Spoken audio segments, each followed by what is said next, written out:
Behalf sa aming pamilya, I just want to wish Mana Lenny happiest birthday.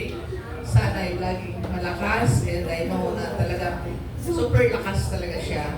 Makita niyo naman, laging nasa Facebook. Updated talaga siya. And gusto ko rin magpasalamat kay Ate Lenny. Actually, parang siya ang talagang pangalawang magulang namin. Actually, ang aking kapatid, ang aming panganay, siya talaga ang sandalan niya.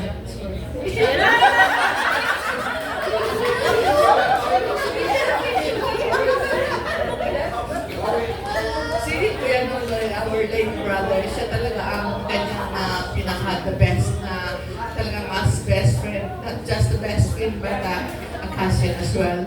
Talagang, so kami din talagang hanga kami sa kabaitan ni Mana. Lahat talagang sandalan din namin siya sa aking mga kapatid, mga anak.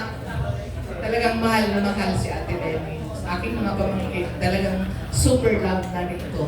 Napakabait na pinsan.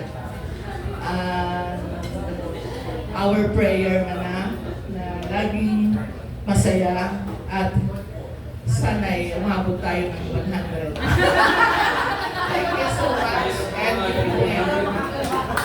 Thank you din po sa inyo, Miss Merlita.